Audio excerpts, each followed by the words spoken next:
Hello everyone.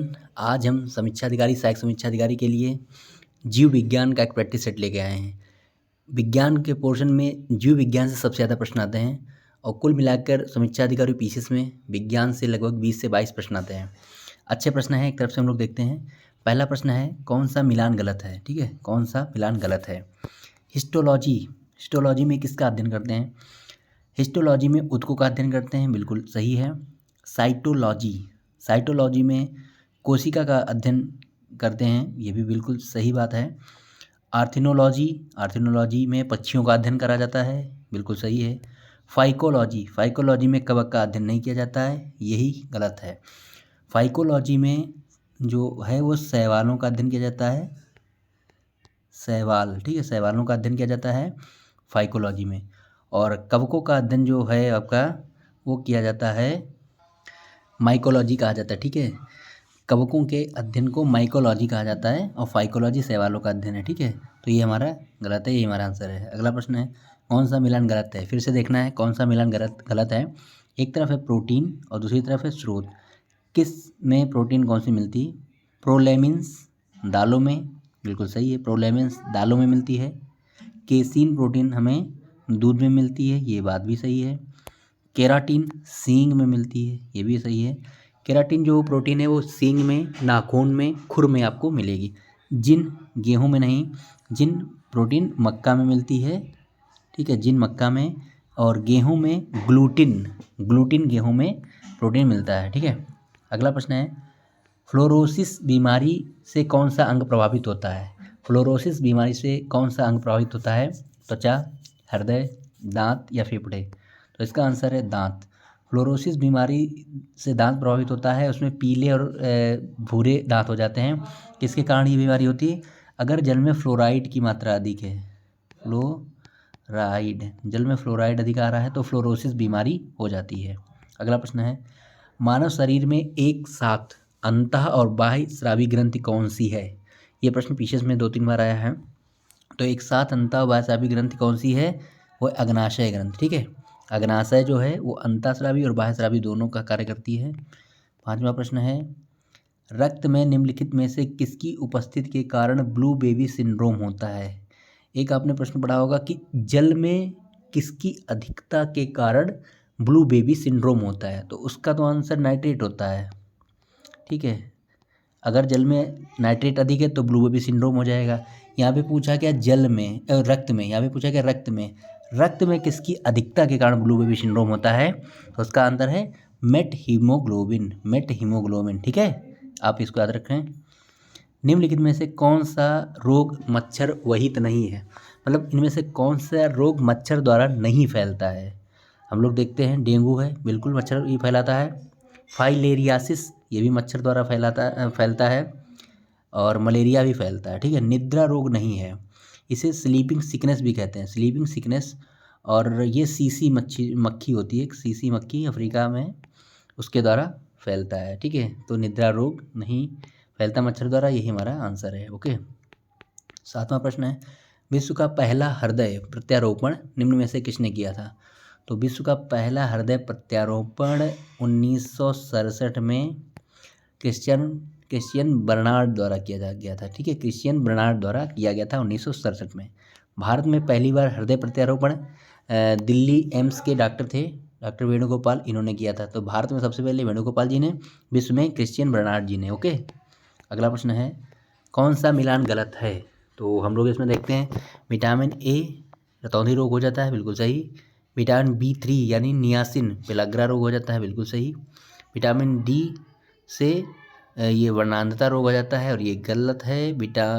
Folic acid से anaemia, ठीक है, ये बिल्कुल सही है। तो हमारा डी वाला गलत है, विटामिन डी से वर्णांधता नहीं सूखा रोग होता है, ठीक है। अगला प्रश्न है, कौन सा सुमेलित नहीं है? एक तरफ पादप पोषक तत्व है, दूसरी तरफ उनके कार्य क्या हैं? पादप के पोषक तत्व के पोषक तत्व 17 हैं। पादप को पोषक तत्व जो देते हैं वो पोषक तत्व 17 हैं। उनमें नाइट्रोजन वृद्धि और विकास करता है, तो ये बिल्कुल सही है। नाइट्रोजन वृद्धि और विकास करता है। फास्फोरस जड़ का विकास करता है, ये भी बिल्कुल सही है। पोटेशियम स्टोमेटा का खुलना और बंद होना, जो रंध्र होते हैं पत्तियों में, रंध्र होते हैं, उनका खुलना बंद होना कंट्रोल करता है पोटेशियम, ये भी बिल्कुल सही है। बोरान रोग प्रतिरोधक क्षमता, बिल्कुल गलत है, ये हमारा आंसर है। बोरान क्या करता है, जो दलहनी फसलें हैं उनमें गांठ बनाता है, नाइट्रोजन की गांठ बनाता है, उसमें ये बोरान का कार्य होता है। ठीक है, अगला प्रश्न है, कौन सा कथन गलत है? तो उसमें गलत वाला प्रश्न हमें देखना है, लामा और ऊंट की आरबीसी में केंद्रक होता है, केंद्र होता है। ठीक है, तो ये बात बिल्कुल सही है। आमतौर से ज़्यादातर जीवों के आरबीसी में केंद्रक नहीं होता है, मानव के आरबीसी में केंद्रक नहीं है, लेकिन लामा और ऊंट के आरबीसी में केंद्रक होता है। आरबीसी का निर्माण अस्थिमज्जा में होता है, बिल्कुल सही है, आरबीसी का निर्माण अस्थिमज्जा में होता है। प्लाज्मा रुधिर का 55 से 60% भाग है, ये भी बात सही है। जो आपका रुधिर है उसमें 55 से 60% भाग प्लाज्मा है। प्लीहा को डब्ल्यूबीसी का कब्रगाह कहते हैं, बिल्कुल गलत, और यही हमारा आंसर है, यही गलत है। प्लीहा को डब्ल्यूबीसी का कब्रगाह नहीं, आरबीसी का कब्रगाह कहते हैं, और डब्ल्यूबीसी बनती है प्लीहा में। ठीक है, निर्माण स्थल है प्लीहा डब्ल्यूबीसी का। अगला प्रश्न है, निम्न में से कौन भिन्न समूह का है? जो सभी कैटेगरी हैं जीवों की, उनमें से इन 4 ऑप्शन में से कौन भिन्न समूह का है? तो हम देखते हैं, घोंघा है, ऑक्टोपस है, सीप है। घोंघा, ऑक्टोपस, सीप, ये तीनों एक ग्रुप के हैं, उसका नाम है मोलस्का। ठीक है, मोलस्का वो जीव होते हैं जो घोंघे टाइप के, जिनकी जो शरीर होता है वो बहुत कठोर बना होता है, सल्क का कठोर बना होता है, मोलस्का। ठीक है, और इनमें से समूह भिन्न कौन सा है? जोंक एनिलीडा में आती है, जिसमें केचुआ आता है। इनका शरीर कई भागों में बटा होता है, छल्लेदार भागों में बटा होता है। केचुआ और जोंक एक ही समूह में है, एनिलीडा में। ओके, अगला प्रश्न है, पेनिसिलिन की खोज किसने की? बहुत बार प्रश्न आया है, बहुत अच्छा प्रश्न है। और पेनिसिलिन की जो खोज की थी वो फ्लेमिंग ने की थी, अलेक्जेंडर फ्लेमिंग ने की थी।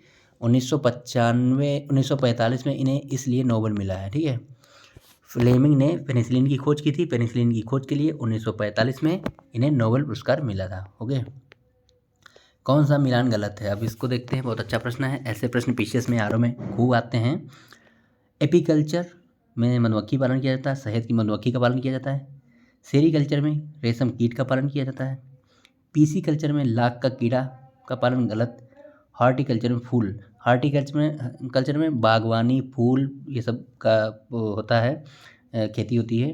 पीसी कल्चर में लाख का कीड़ा नहीं, पीसी कल्चर में मछली का पालन होता है। ठीक है, मछली का पालन कृत्रिम रूप से होता है, तो यही हमारा गलत है। ठीक है, कौन सा सही सुमेलित है?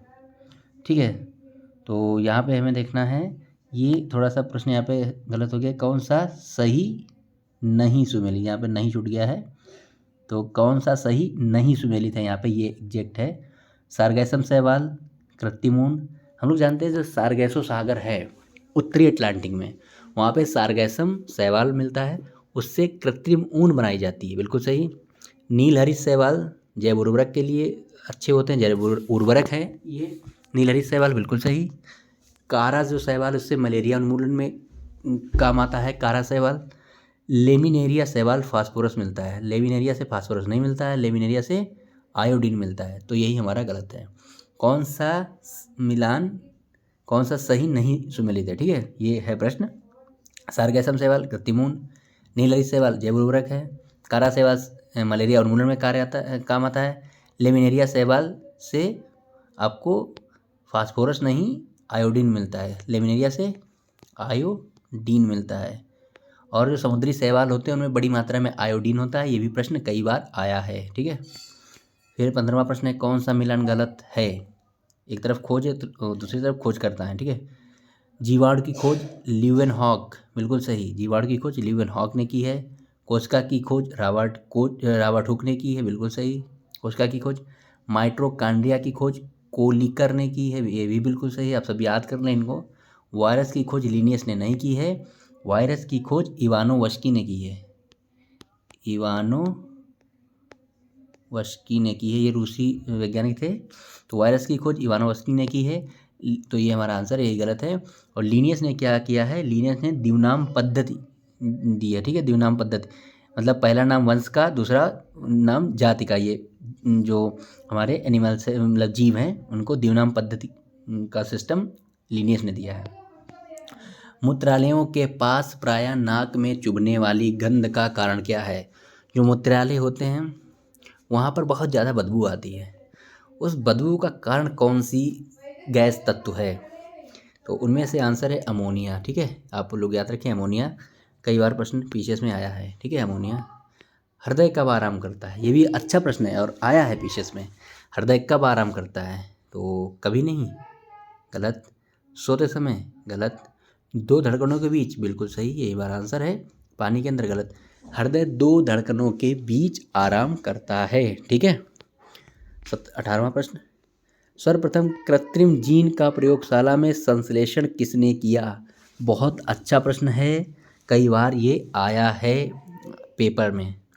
तो सर्वप्रथम कृत्रिम जीन का प्रयोगशाला में संश्लेषण किया था डॉक्टर हरगोविंद खुराना ने। हमारे देश के थे, भारत के डॉक्टर हरगोविंद खुराना। एक बहुत बड़ी खोज थी उनकी, और उन्हें 1968 में चिकित्सा में नोबेल पुरस्कार भी मिला है। ठीक है। जोहानसन ने क्या किया? जोहानसन ने जीन शब्द दिया है। बीडल और टीटल ने क्या किया? एक जीन एक एंजाइम का सूत्र दिया है, सिद्धांत दिया है। मूलर ने एक्स किरणों द्वारा म्यूटेशन यानी उत्परिवर्तन उत्पन्न किया था। तो ये सब चीज़ें थी। ठीक है, अच्छे से समझते रहिए और आप लिख भी सकते हैं, इनको याद कर सकते हैं। आपको सक्सेस होना है, समीक्षा अधिकारी अगर प्री निकालना है तो हर एक विषय का हर एक सेक्टर आपको पढ़ना पड़ेगा अच्छे से। बीजों के अंकुरण में किसकी आवश्यकता नहीं होती है? कोई भी बीज होते हैं, गेहूं है, कोई भी सब्जी का कोई भी बीज है, उसके अंकुरण में किसकी आवश्यकता नहीं होती है? चलिए हम लोग देखते हैं। पानी की आवश्यकता होती है, श्योर होती है। वायु, जरूर वायु की आवश्यकता भी होती है। धूप की आवश्यकता नहीं होती। उपयुक्त तापमान की आवश्यकता होती है। सब सही है, तो धूप नहीं। धूप जरूरी नहीं है, आप कम बंद कमरे में भी बीज उगा सकते हैं, बस तापमान सही होना चाहिए। ठीक है, अगला प्रश्न पे चलते हैं हम लोग। तो अगला जो प्रश्न है वो 20वां अंतिम प्रश्न है। गाजर में नारंगी रंग किसके कारण होता है?